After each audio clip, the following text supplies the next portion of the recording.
welcome. I'm super excited to talk. Like we were just talking about, we've known each other for a long time since back. I think I first met you at Iron Will, but we don't really know each other, and so really excited to kind of understand, how you got into, fitness and nutrition and, helping people along that journey as well, and really what that was like for you.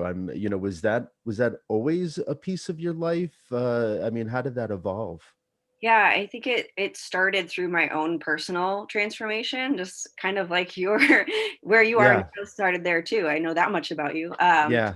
But mine started because I dealt with an eating disorder for a long period of time when I was younger. Mm. I had a couple of friends who had eating disorders, and I just didn't know how to deal with my emotions or failure or challenges and stress. And that's really Yeah. how I learned how to cope with those things, which was obviously more detrimental than positive in many ways. Mhm. When Mhm. I reached the point where I was ready to be healthy and be a whole person, as my mom would say, I reached out to a naturopathic doctor, and he helped me a lot and really opened my eyes up to how the body is so capable of healing itself. And I Mm. thought that was the coolest thing ever. Like, I was never into medications. Like, I would be prescribed antidepressants and never take them and all that kind of stuff. Mhm. And his approach was just so much more, it made more sense to me that, the body has these capabilities, and if we support it the right way, you can start to undo a lot of the damage that you've done. And around the same time, I also started CrossFit. And so coming Mm. into this place where, okay, the goal and excitement is really getting better and getting stronger and improving, and I knew that if I stayed in this state of really unhealthiness, Yeah. I couldn't do that. I couldn't keep up. I couldn't improve the way that other people were, the way that I thought I should be improving. And that really were like two of my driving forces. Is one, I want to get stronger and be healthier, and two, I understand that the body can do this and that I Mm. can be healthy. So that really just got me into wanting to learn more about it. And as I saw myself progress and get better and be more capable of doing all the things that I enjoy doing in life, it just brought me to this place of like, okay, I want to take the time out now to really like devote time to learning about all of this myself in a Yeah. grander scheme, and then helping other people. And so after that, it literally just, things just fell into place. It was really kind of crazy. Mhm. How, like, the day that I graduated from the course that I took on nutrition, I was offered a great job.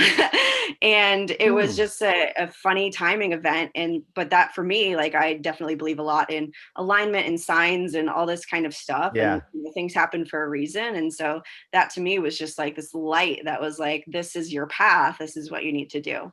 That's fantastic. And so there's a couple different things that I want to kind of go on. Certainly, I think a lot of people have different eating disorders, and I really want to talk about that. But one thing that you were talking about with CrossFit, for me, I was an athlete before, like as a kid and in high school, but then that stops. And as adults, we don't really have much to do, but um, the thing that I enjoyed about CrossFit was, again, it's functional fitness, and right, like, so being able to just get stronger and enjoy life a little easier, meaning that you can go and do things without having to stress your body out because you have already done that. Your body's prepared for what's to come because you've stressed it a little bit, or and it starts to get used to that, and it's amazing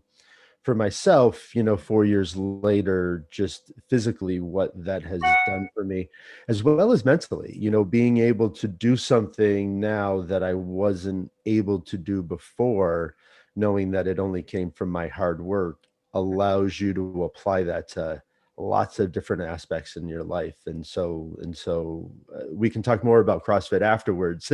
But that's really, I think that that's a really big thing for people, right? I Yeah. mean. For sure.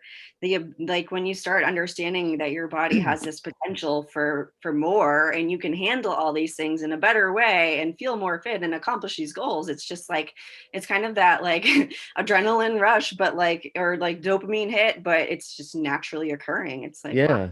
And it feels good. And it's nice to be able to do things and not get exhausted from them and have energy and, and just say, be able to say yes to things without, having to think about it. Really. But so the eating disorder, I didn't realize that you had an eating disorder. And I think that, um, I think that like sugar is an addiction that people don't truly talk about. We talk about mental health and all of these other addictions, which are, it's a horrible thing to have something have control over you.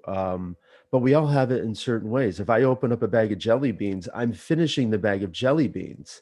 If I open up a bag of Swedish fish, I'm going to, finish those Swedish fish. So I don't buy those things because I know myself, but that right in itself, the fact that I have to think about it means that I have a problem with it, right? Like, and so therefore it's things that people, but I'm fascinated to kind of what that was like for you to, to have this disorder and this relationship with food, which is really an unhealthy relationship with food, right? Yeah, and for sure, like you said, eating disorders are so vast nowadays. And I even look at, people who are trying to be healthy as athletes and like recognize some disordered tendencies in a lot of different people that you wouldn't classify as a Mm, normal eating disorder. And so it's really more of a relationship with food and a relationship with your body mm, and that sort of thing. And I think in the beginning, I really recognized the emotions that were tied to it and the behavior, because it's a pattern that you repeat and repeat. It's hard to step out of those patterns and to really start to create new patterns. And of course, it's like, two step forwards, one step back, and you just have to mhm, keep trying and trying and trying. But the other side of that is more, and behavior is physiological, but on a deeper, I think, physiological scale, there's this addiction that comes with food and certain foods and sugar, which, a lot of foods, even if it's not refined sugar, they turn to sugar fast mhm, in our bodies, in our bloodstreams. It depends how we eat them. It depends what we're eating. Like there's all these different factors. But, going through school for nutrition, I really understood the importance of digestion and blood sugar regulation as two of the mhm, main, like, foundational systems in your body that need to be regulated in order for you to have this increase in energy, this increase in recoverability and strength and everything else. And so I think there's a very big lack of understanding of the importance of those two things. Like we see a lot of people who are doing nutrition that recommend macros, and like, okay, that works in a sense, it works for some people really great, but what that's not addressing is really what comes before that, which is the mm, function of your body. And if your body's not functioning well, not able to digest food properly, which is how you absorb and utilize nutrients, and then not, regulated in terms of being metabolically flexible. Like if we're just mhm, sugar burner, then that keeps us in that feedback loop of constantly needing sugar. But if we're metabolically flexible and we can burn fat for fuel as well, now we have more control. And that's control with cravings, control with like our energy levels and when and where we use things. Being stuck in this like blood sugar roller coaster of being dependent on carbs and really only burning carbs for fuel, just keeps us craving more. And it also keeps it mm. like every time we eat, we're going to eat, but then we're not satisfied. So we want to eat again, or we get hangry, or we get tired, and all these different things occur. And so through my own process and also working with other people, I've really Yeah. learned to understand that like we have to not force, but I mean, if you want to really understand what your body wants and needs, you have to kind of go to different measures and try different things to see Yeah. exactly like what these signals mean for you. Because it's not the same for everyone. Like we have, Well, I was just gonna say, yeah, like it's different. Like just that everyone's journey is different. So is, the things that people like, what's going to work best for them. So it right, really is. It's not just a one size fits all. type of scenario where it's just like, okay, if everyone just follows this, it's going to work, right? Like it's going to be different for everybody. Definitely, Yeah. 100%. And that's really where I think working with someone to understand that, because even as an athlete, not ever having worked with a nutritionist, um, there are things that I could understand for myself, and I'm sure do better, so that I understand myself better. I understand my body a little bit better, and I understand the foods that I should be eating versus what I potentially am eating. Yeah. So how do you help folks really? What is that process like, and what does that do for individuals when you start working with them, and setting up and trying these nutrition plans and moving? And I know you've had a lot of different success with a lot of different people, including a good friend of ours, Matt, who's had a tremendous amount of success, and really, it's amazing to be able to give somebody a new lease on life. And so that's fantastic. And I'm really, excited to understand, really how you help people with that. Yeah, I think I look at it through going through that myself. I recognized from the beginning that it's not an isolated factor. Like we can't like nutrition, what we eat, what we're putting into our mouths isn't, wellness as a whole and health as a whole. It really comes down to your lifestyle, your relationship with yourself, your relationship with food, how you manage stress, your sleep, your hydration, what you do for exercise. It's all of these factors combined. And Mhm. so when I get to know people or potential clients or existing clients, what I really want to understand is all of the factors that The they're whole going person, through. right? Like what's going, Yeah, yeah, what does their whole life look like? Because if I just recommend you follow this, you know, plan, it may or may not work. And yeah. and then, you don't want somebody frustrated with you, but yeah, well, if you don't understand everything that's going on, you can't make the best recommendations for people. Exactly. Everyone's like we know different, and so everyone's lifestyle is different. And they're like going back to the like kind of cravings thing in X, Y, or Z. Their cravings can be related to stress. Their cravings could be related to a lack of sleep. Their cravings could be related to a lack of hydration. And so my job is to really understand what's been going on in your life and try to piece those pieces together for you, so you Mhm. understand. Okay, when this is happening in my life and I'm feeling like this is the direction we need to go in or things we need to focus on. And so everyone, I love working with people individually. I don't think I would ever do it differently because that's what people need. They need someone who understands their life to help them make sustainable changes. Yeah. Anyone can do a weight loss plan. There's tons of different ones out there, but what happens sometimes is we end up in a worse place because they're not really addressing all of the things. So we end up either being on this challenge where Mhm. maybe we're restricting or starving ourselves in some way, or it's not necessarily a nourishing plan in all of the senses of mind, body, soul, all that kind of stuff.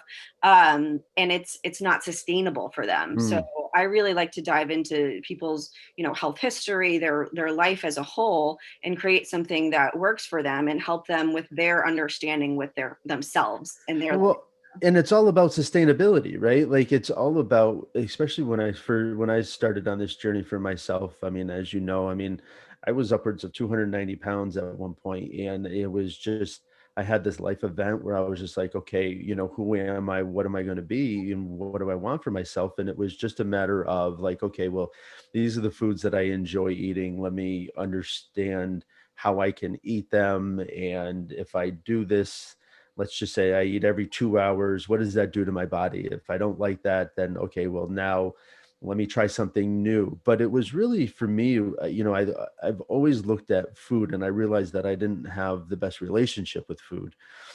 But as I started to understand what it could do for me, it was more of along the lines of me understanding the way that it was going to best work for my lifestyle, kind of what was going on. Also knowing that I didn't want to restrict anything that I liked. So, yes, there are some healthy alternatives to things like, the no sugar ice cream and things like that, but I love ice cream. And so I'm if I'm going to eat ice cream, I'm going to eat ice cream. And now let me figure out how I can then, just have that as a treat for myself, not ever have it or say I can't have it, but just figure it out. And realizing that sometimes, again, I still don't have the best relationship, and I overindulge. But I do things a little bit differently for myself. Like now I fast. And so it'll fasting has allowed me to be a little bit more flexible with my food for me anyway, you know what I mean? But um again, it's a place of discovery for people, so that you can be sustainable. And that's really where this long-winded conversation was sustainability, right? Like, we can't just look at something and say that I want to lose 20 pounds or 15 pounds or 5 pounds or whatever this is, and cut out all of these things in our life, and then go back to it once we've hit that goal, because we don't have a goal past that, or we don't have something else in line for ourselves, and then we don't have sustainability, and then we wonder why people yo-yo and all of that type of stuff. So I loved that word, because sustainability is really what it's all about. You want to find something that you enjoy, that you can then do for the rest of your life, so that you can feel the way that you want to feel. Because isn't that what I mean, I would imagine that that's what you try to get to people is, how do you want to feel? And then let's figure out how we can get you there with the foods that you're eating, and the lifestyle that you're living. Yeah, for everyone, you want them to enjoy what they're eating. Eating is obviously a huge part of our lives. We need to eat. It's very social, especially in our day and age Yeah. and we live. And so that, like you said, having some ice cream here and there, like that is 100% where sustainability is involved, is knowing that, like, okay, these are my non-negotiable things that I need to factor into my life, and how can I incorporate those so that I can still work towards my goals? And so that obviously looks different for everyone, but it's a little bit of understanding like which foods are work better with your body than not. Mm, And so then we can say, okay, if this, like for me, I have a gluten allergy. Like if I wanted to work in, a real beer once in a while, that for me is not sustainable, because that will just put me in this 3-day coma of of yeah. awfulness, and it wouldn't allow me to recover properly or do the things I need to do in life. Yeah. But Yep. if I say, okay, I want to go and have a gluten-free beer every once in a while, once a week or something like that, that's sustainable and I can still enjoy this thing. But now for me, that's a much better option. And so Yeah. sometimes the real ice cream is for sure the way to go. If people are like, reactive to dairy, I would say, maybe that's Oh, not the place we go, but oh, we can do something totally. that Yeah. feels like that. So there 100%. And the best thing about it is that there's really so many options, like, um if you follow a plant-based diet, there's tons of different stuff. If you follow a carnivore diet, there's lots of different stuff. So you've tried a lot of different things, right? And which is great, because I think that allows you to understand, one, what it did for you, but then two, what it can potentially do for others. And so how has that trial been for you, of like understanding what the different things that come out from keto to carnivore to all of these different things? Like, it's a good thing to explore, but it also, um I'm sure, messes with your body a little bit too, right? If it doesn't agree with you. Yeah, so I like to be the self experiment, because like you said, then I can speak about it and tell from my experience, which isn't going to be the same as everyone else, but at least I have some insight. Yeah. And it's been very eye opening in a lot of ways. I found things that work really great for me, but also with my history of eating disorder, I understand what works best for my personality and my history. And I think Mm, this is where that whole lifestyle thing comes into play too. Is having that understanding of what someone's gone through in their past can help you help them figure out what is the best things we can try in the future. And I look at everything as like a tool in your toolbox. Like mhm. if I just like fasting, I don't think is for everyone at all times. Yeah. I think it's a great addition to some people's lifestyles and can definitely benefit health in so many ways. But it's just like it's trying it out and understanding like where your limits are with this, like Hmm. what makes you feel better, what makes you feel like, okay, now we're too restricted or going too far over the edge. And that's a personal thing, of course, but then it's also understanding, okay, when I do, keto or carnivore, like how do, like, as a female, how does my cycle change? Like Mm. all of a sudden all of my PMS symptoms and all of that went away, like super Oh, cool wow. stuff. Like energy is just sustainable and doesn't go away. But then when I switch back to more carbs every day, I notice that, the blood sugar, sort of the carb sugar craving comes back so easily. Hmm. And there's differences in different foods in that sense too. And it's just sort of getting this understanding now of like, okay, this is how this can benefit me and Hmm. possibly someone else, and X, Y, and Z. So I play around with it. I have my clients we play around with all this kind of stuff too, because that's the way that they're going to know what works best for them. Yeah, which is great. And I love when you were talking about food, and you hear people talk about being tired, and there's a variety of reasons why people are tired. A lack of sleep. Um, Sometimes it's a lack of kind of goals or ambition and things that they want for themselves through a variety of different reasons. And a lot of it comes down to the food that you're eating, which make you tired, and then you don't have energy to do something else. And so changing your food habits or just understanding food habits can add so much energy to your day. And so, yeah, so whenever I hear people tired, it's like, okay, well, you know, I automatically think about food and what it does for people, because I remember sitting down to a bowl of pasta and then taking a nap on a couch because I couldn't move and I overate and I stuffed myself and all of that type of stuff. And so, Yeah. so it's understandable why people are tired. But if you're saying that, you should look at what's happening, because you shouldn't be tired. I mean, if you're getting 6 to 8 hours of sleep at night, because it varies for different people, but if you're in that range, 7 to 8, you know, you shouldn't be tired. And so, it's a matter of like, okay, well, let's figure this out, right? And I'm sure, do you hear people talk about that a lot, of being tired or not having energy? Yeah, I think honestly, we've come to the point in society where people feel a lot of negative ways that they just chalk up to, this is how I feel. Mm, Tired is one of them, feeling like bloated, gassy, like indigestion, like changes in bowel movements frequently. A lot of things like I said, with women, PMS symptoms, hormonal symptoms, really bad cramps, bloating, moodiness, all that kind of stuff. There's a lot of stuff there that's not normal, that mm. we classified as normal because we've been living our lives and this is how we felt. So this must be normal.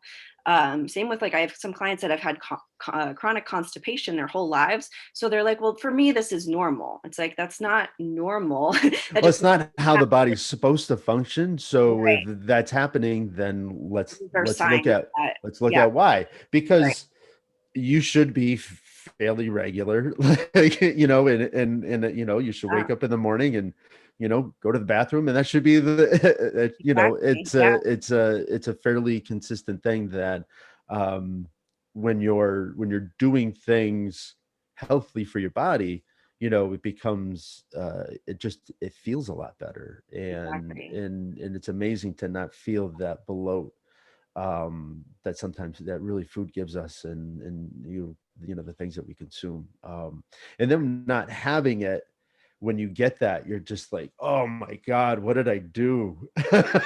Right. Yeah. Like, When people finally start, when they start to feel better energetically or, digestively or anything like that, they're like, this is a whole new world. They get so excited. And to me, it makes my day, because I'm like, yes, this is how you should feel. So mhm. like whenever it starts to go in that other direction again, like we just start to think about, like, what process did we just do that helped that? Maybe we can try that again, or maybe there are some other things we can do. So there's always this ebb and flow, and no one's going to be perfect all the time, but then it's just Yeah. understanding when I start to feel like I have low energy again, or when I have these like sugar cravings, or I'm feeling like really like I have this energy and now we've just crashed, like those are just signs that, like, okay, let's go back to the drawing board, maybe the things that we just did, and like go back to that process of like okay, we got to focus on this for a little while to get this process going correctly again, Yes. and now we'll be good to go. And now I would imagine, so you said something earlier that really was very intriguing. It's not just about kind of the diet, it's understanding all about like the individual. So do you go in and really do like all of the try to, have your clients get all of the blood work and the body work done so that you understand each individual person so that you can then make best recommendations, right? Because I think that that's something that you were talking about earlier. Yeah, I do GI testing. A lot of my clients surprisingly have done, they've gone through the whatever already of getting blood work done and talking to Okay. the doctors and X, Y, and Z. So a lot of them already have that under their belt. Or sometimes I do, ask, maybe we should get this panel, just see Hmm. what's going on with your thyroid or X, Y, or Z. I do extensive GI testing and food sensitivity testing, which Mm. is optional. It's not a mandatory part of, what I do on a regular basis. But for some people that have had, a pretty severe health history of antibiotic use or this going on or that going on, some of them start there. And Mm. that gives us a ton of just like black and white information to work with. So a lot of it can be done intuitively, but yes, we do definitely dive into some testing here and there. And for all intents and purposes, like what we talk about every week and when we check in the next week, that's all experimental and that's all sort of diagnostic too. It gives us information as to how their body's responding and then Hmm. what we can do to kind of like move the needle in a different direction or keep going in that direction or something like that. Yeah, absolutely. And um, so before you got introduced into kind of CrossFit, how did that introduction kind of come in? But did you used to work out at all with weights, or was it something that you were exposed to, or was it completely brand new for you? Yeah, I've always loved exercise. I like to say like I was very into exercise before I became unhealthy. Like I had a really good relationship with it right before I started to have a bad relationship with it. And Hmm. I think a lot of that was in my teenage years when I was getting like, there's just some things I remember from comments from people that really kind of sent me over from this healthy place to an unhealthy place. Mm. But I definitely would say I have always been into exercise and working out. Even when I was unhealthy, I was probably overworking out at that point. Mm. When I got introduced to CrossFit, it was through a person at the gym at the time that I dated.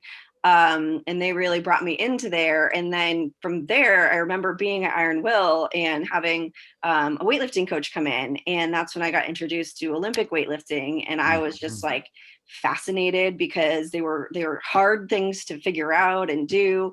And the coach at the time, Nikita, I don't know if you remember him or if you were there when he was there. No. But anyways, he was really helpful in being like, you have a ton of potential and like all this kind of stuff. He brought me my first pair of weightlifting shoes, and then I was Mm. like, okay, this is what I want to do. And I, obviously I dabbled back and forth between the two and combining the two. And now I do mostly just Olympic lifting. Yeah.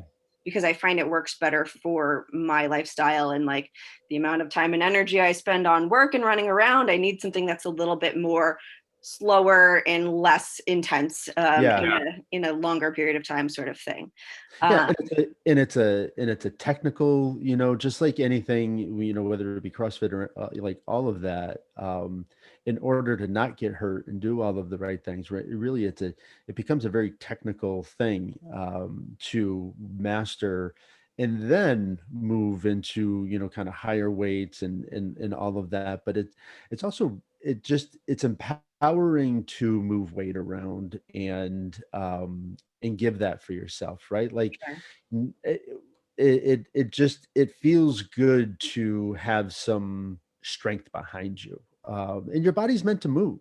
I Right. mean, our bodies aren't meant to just stand still. And so, but it doesn't always have to be weights. I mean, it can be yoga. You can build strength a lot of different ways, but it's just it is really good to have um, some of that behind you. I always kind of equate it to like a ship.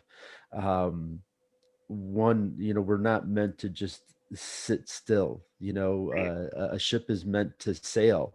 Yeah, there's a lot of danger out there, but a ship will rot if it just sits in one place. And so, Love uh, that. the body will rot if it just sits in one place. We're meant to move. Yeah, for sure. Yeah. And so what has working out, I know what it has done for me, but getting into the Olympic movements, I'd love to just talk about mental health for a little bit because I think that it ties in obviously with eating. But what you're doing also, I find when I'm at my best and I feel the best about myself, I'm taking care of myself. I'm doing things and I'm doing activities that help me feel good about myself. So does Olympic lifting give you that as well? Yeah, it's of course kind of like my me time during my day and my barbell therapy in a lot of ways. But I believe it's a very mentally challenging sport. And I personally have come to understand that when I treat my body well and take care of myself the way that I should be, I'm way more confident in my lifts and I'm able to improve. And of course, if I have a personal setback, then my lifting is set back too. And my confidence in my body is set back. And I found that there's definitely a balance for me that I've more so lately dived into with, the stress of, taking on a new part-time job and all this sort of stuff is understanding that there can be too much stress involved. And for me, it was coming in terms of like the pressure of competition stress. Mm, Competition for me in weightlifting has always been a mental challenge. I, as I've gotten used to getting in front of crowds and people, it's become a little bit better. But now again, this past year lifting at home, I feel like it's kind of gone back in my mhm. sort of comfort with performing in front of people, whether that's doing a seminar or Olympic weightlifting. Yeah. And so I felt a little bit of pressure this year in doing competitions. Granted, it's mostly virtual right now, which feels better. I did one virtual competition, but then I Oh, just good. understood that, having this extra pressure to compete and to be stronger, at this meet or X, Y, or Z was too much for me. It was like putting me over the edge of the amount of stress that I could take. So Yeah. I've been working with my coach now and, opened up to him about that. And I was like, I want to lift because I love lifting and I want to get stronger because to me, like I want like just like I'm trying to improve the internal function of my body all the time and get healthier, I feel like getting stronger is like that too. It's like building. Yeah. I want to build a stronger foundation, and then from there, maybe I'll feel ready to compete again. And so he's been great, and we're just focusing on just moving well, and filling in the gaps of strength here and there, and really enjoying the whole journey instead of just focusing on the end result. Yeah, So, because I think that, sometimes we can, like you just said, we take on too much and then we burn ourselves out. And then when you burn yourself out, you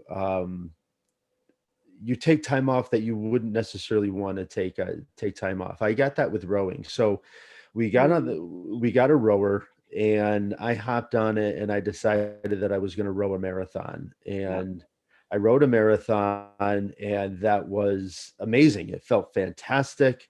It was a super challenge for me because I had only rowed for maybe like an hour, hour and a half before that. I was doing it fairly consistently, maybe like a couple of weeks, but it was like, okay, I'm going to do this. And then once I did that, I then started to get some kind of like crazy thoughts.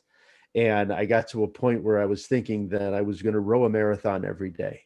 Oh, wow. And and physically, I think I mean I could do it. I could if I had that kind of time. But Mhm. what happened was I started to creep up in my time. So I started at an hour a day, and then I went to 2 hours a day, and then I went to 3 hours a day, and then I found that I couldn't back off of it was either 3 hours or nothing. So if I didn't have 3 hours in my day, mentally I couldn't scale back to a half an hour or an hour because it was like, well, I don't have 3 hours, so I'm not rowing today. Right. And I then found myself not rowing for like 2 or 3 days because I was too busy and I couldn't find that 3 hours in my day.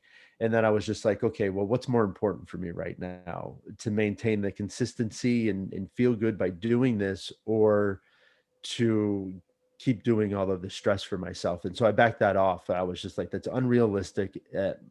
For me right now, I can't sustain that and, you know, do all of this because Right.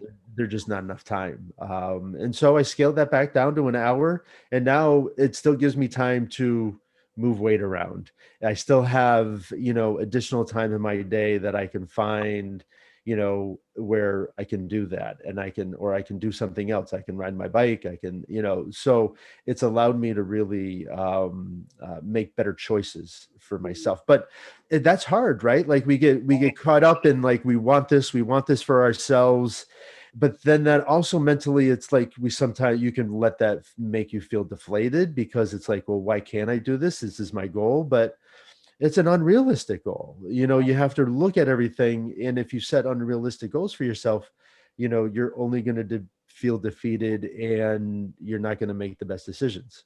Exactly. I think that's like the perfect example of like understanding when something is working or not working for you. And if then you've been in this pattern for, a week or 2 weeks maybe, and then you start to realize, well, this all or nothing thing isn't working out for me. And then you shift. And that's the same with like diets too. People take diets as I have to do it this Yes. way. And it's not like that. It's this is a, template, and you need to adjust it based on what works best for you that becomes sustainable. Yeah. If you feel like, and I think that that's a great analogy, because it's always a matter of like, if you feel like if you restrict yourself from something, and the moment that you can have it, if you're going to just indulge, then you shouldn't have restricted it that much, right? Like if you have that feeling, then what you did prior was not a healthy thing for you, because you should never want that like indulgent feeling because you've given something up for so long. Yeah. And at times it's always nice to take a break from things and then treat yourself. But um again, yeah, it really becomes a game. And I think that that's just becoming, the more that we become aware of what we want and how we feel, and pay attention to ourselves and pay attention to what our body tells us, it's a great way to then say, okay, well, it's telling me something and I don't like the way that I feel. So let me, let me explore it. Let me find some avenues. And it's great that people are able to do that. When you look back at like things that you're proud of, professionally, and doing all of this, what's maybe the one or two things that you're most proud of that you've been able to do, for your career, for other people, anything along those lines? I think that probably there's two terrifying times in my, career in the past few years. One was when I decided to start my nutrition venture and work. At the time, I got the job at CrossFit Tilt and was working at all of their gyms, and they gave me this great opportunity to kind of create and do whatever I wanted with the nutrition program, which was amazing. But it was terrifying at the time to leave what I had previously done for income, which was I served and bartended for many years, Yeah. and to kind of make that transition was really hard. I literally, the person I was dating at the time literally pushed me over the edge, and he was like, listen, you're going to do this. This is what you want to do. And now you have this opportunity, like go and take it. And he's an amazing entrepreneur, and, taught That's me so good. much about business and stuff. And it was just a perfect person for that time in my life to be with. And I'm very thankful for that. But I would say the more recent time was when COVID hit, and I had about a month prior to COVID left Tilt and decided that I was going to start working on my own, just because what they wanted changed to a little bit different than how I felt was best to run my practice and to Yeah. work with clients. And so I did that, and then like a month later COVID hits, and it's, this other transition time. So the first transition, obviously, like working on my own and not having a stream of clients coming in from the gyms. Hmm. And then the second was now, okay, now from meeting my people in person, I have to transition to 100% virtual. And so it was this huge blessing in disguise, like both of those things happening, because it forced me to move into this uncomfortable place, but a place that was much more suitable to what I wanted to do. Great. And then the transition to virtual too became such another blessing in disguise, because I was spending so much time driving from place to place, because most of my clients were still within the Tilt gym area and from those gyms. So it was like I would go to Sudbury, to Waltham, to Wellesley, and then back home to Franklin. And so that's, Yeah. A that's a couple lot of hours of time. driving.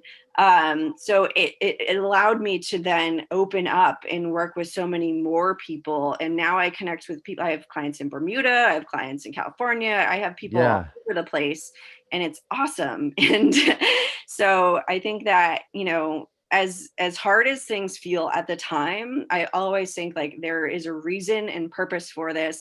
And if this is Mhm. the door that's being opened for you, if you just have the courage to walk through it, like good things will happen. That's it, right? It's so tough sometimes to just take that first step, or we wanna hold on to something, or we don't wanna, it's and so the more that you can really just, kind of embrace a situation that kinda came in, and for me, COVID was the exact same thing. It was, certainly, uh, you know, I had the business for a year, and then I started to work with an individual that had this small business network where she had an online platform of going in and working, not an online platform, it was an in person, but we would go in and work with small businesses and educate on a lot of different topics. And so I started facilitating personal productivity, and that was going great. And then COVID hit, and all of that small business money that people were spending on education and training,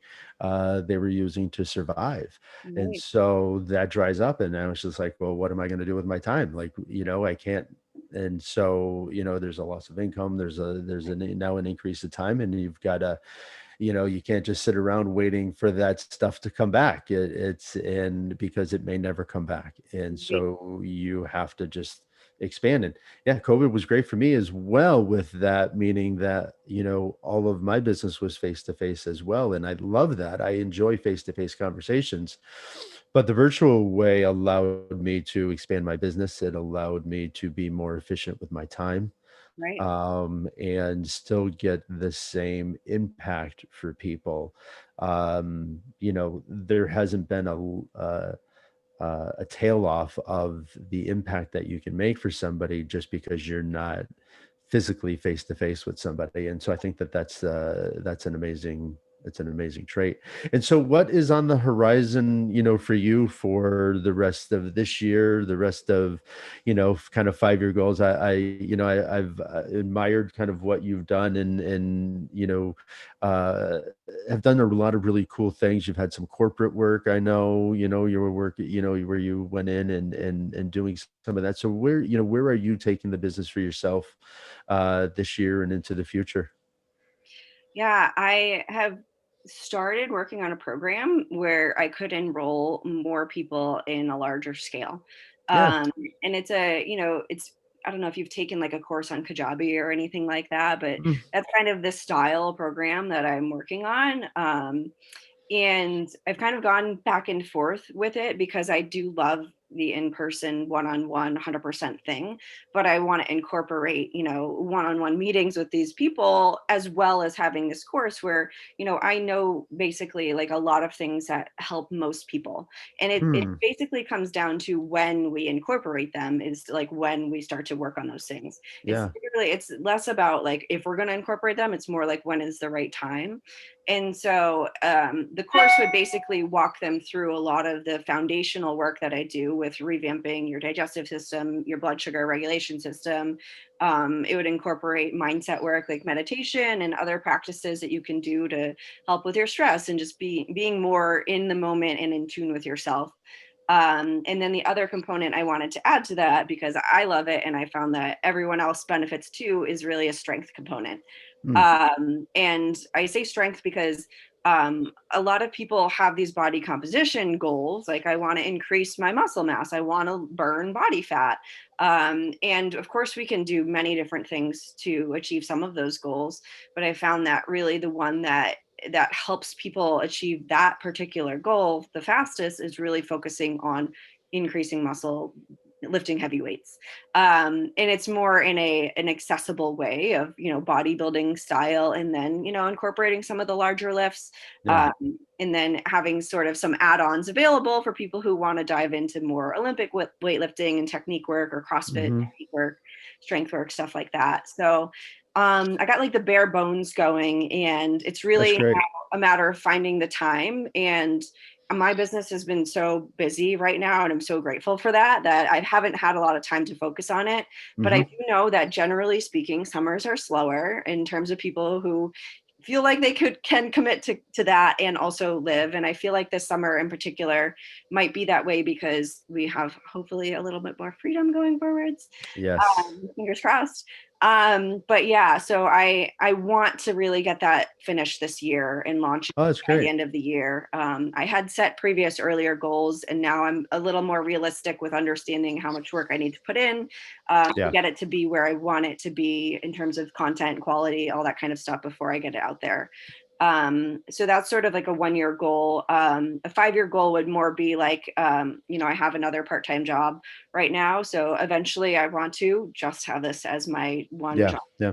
Yeah. Um, I've been super lucky that, all of my clients are word of mouth. I don't have a website. I don't have business cards. I rarely post on Instagram because I just don't have time anymore.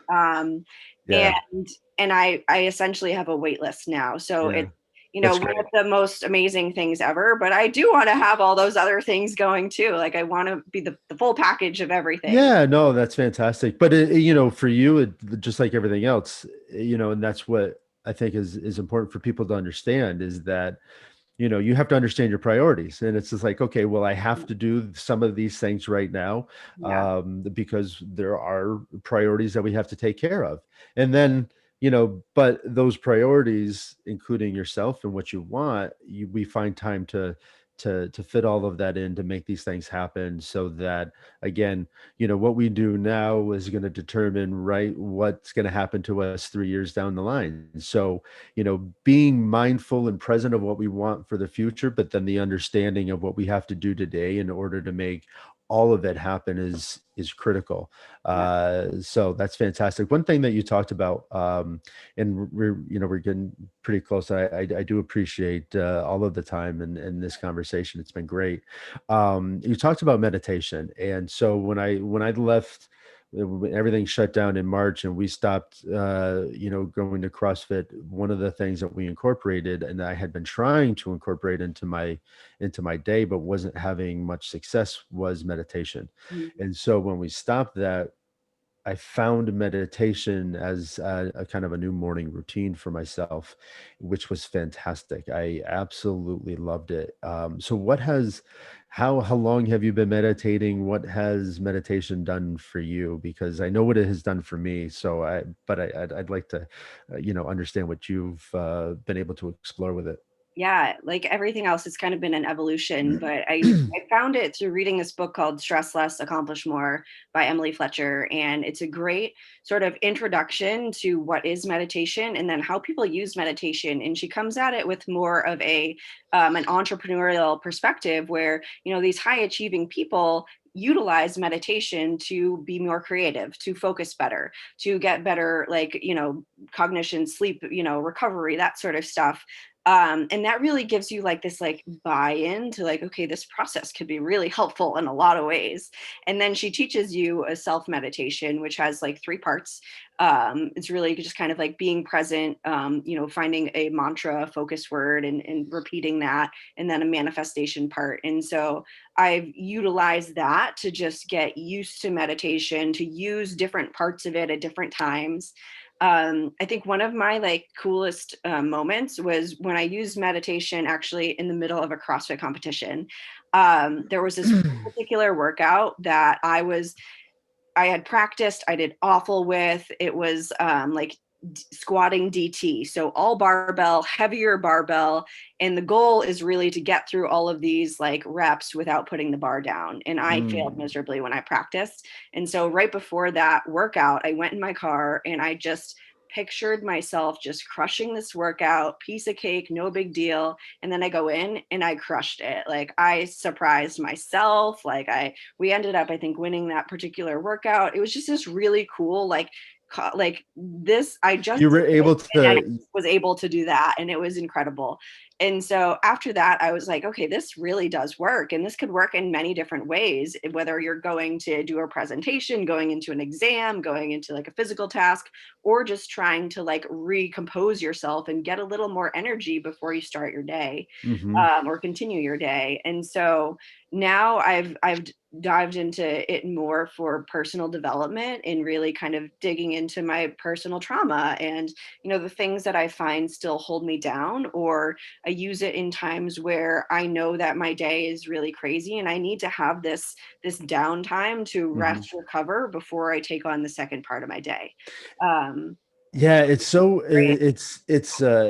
and as we talk about, I think as more and more people, I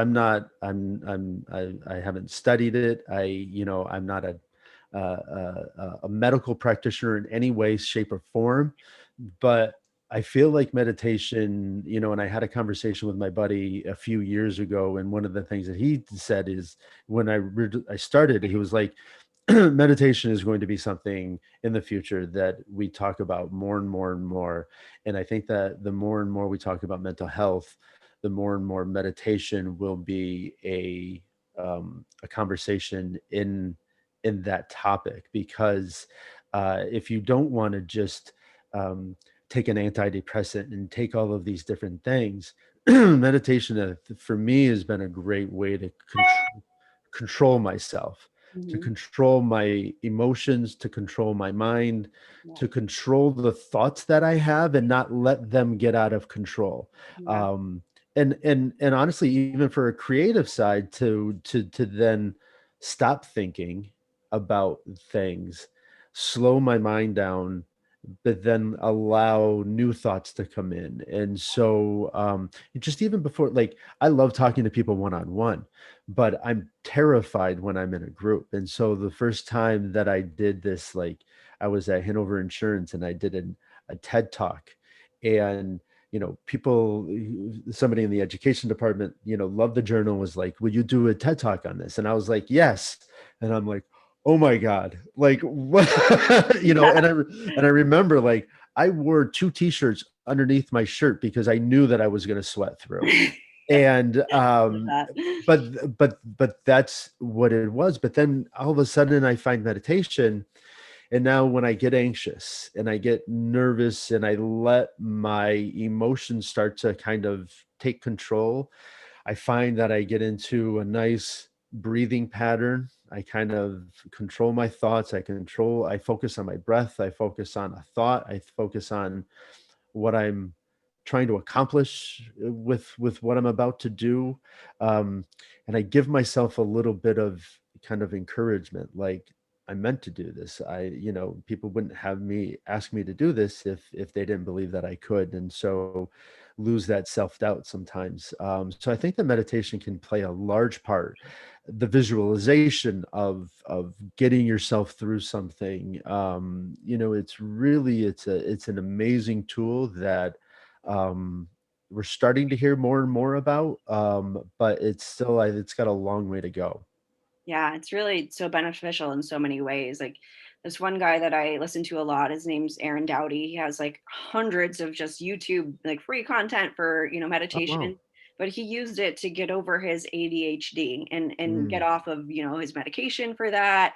Because obviously that's such like a stimulant. It was hard for him to sleep. He tells the whole story, but I notice a lot of people that are resistant to it are like, well, I just have so much going on. I can't control my thoughts, all this kind of stuff. And I was actually just listening to a podcast the other day, and they said something that I thought was really interesting. It's like, if you can sit down and meditate for 30 minutes a day, that's great. If you say you don't have time to meditate, you should sit down for an hour a day, because those are the people who really need it the most. The people who think that like life is so overwhelming, or I can't control my thoughts. I can't do this. Like, okay, you really got to sit down and give it enough time till you realize that you can. That is the perfect statement because, and I even tell people with the journal, it's just like, I don't have time for this. And I'm like, well, that's exactly why you need to make time. Right. I had started working with a guy who had gotten a program as a gift.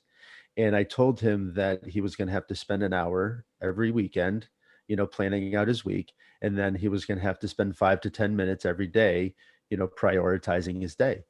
And he he revealed to me about 2 months after that he had said to his wife, he's like, who is this guy, thinking that he's like, I don't have time for any of this, and he's telling me that I've got to spend an hour on a weekend to get this. He's like, I don't have time for this. But as soon as he took the time, he realized what the benefit was. But that's exactly, we're resistant to so much.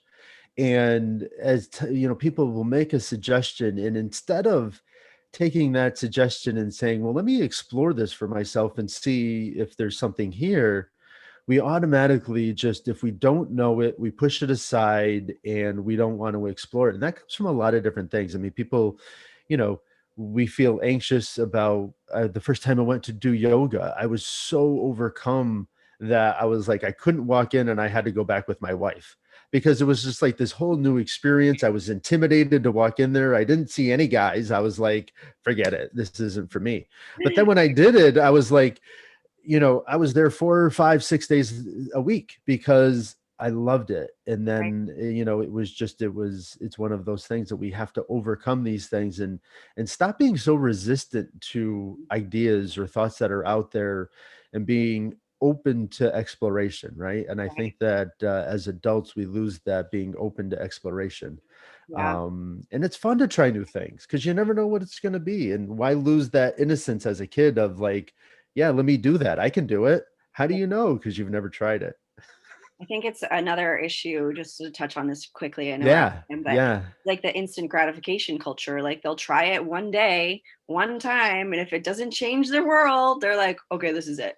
Uh, Yeah, I'm not good at it. Well, yeah, you just did this for the first time. Do you really think that you're going to be good at it? right, The first time that, the way that I do anything now compared to when I first started, it's an evolution. Even the podcast, I'm 2 months in, but my first podcast versus my 14th, completely different. right. You get you better know, every time. You get better every it's time. it's an evolution. And so I think that we have to stop beating ourselves up with, I'm not good at that. And how can you be good at that unless you try it, unless you Give continue it the to. time.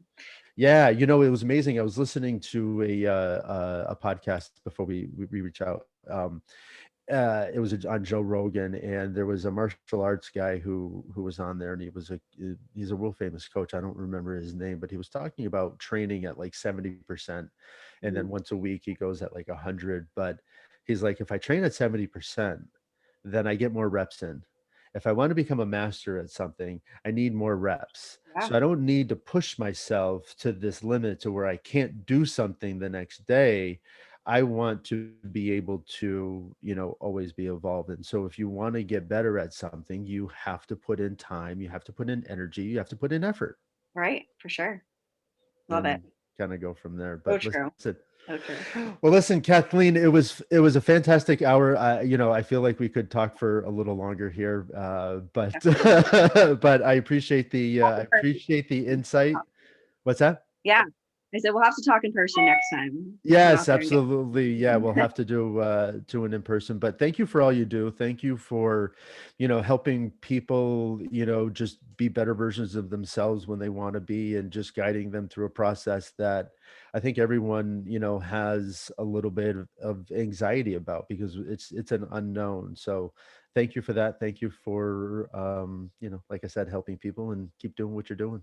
awesome. It's my pleasure. It's my life's purpose. So I'm happy to be here doing it. Awesome. Thanks, Kathleen. We'll talk soon. Well, have a great day, Scott. You too. So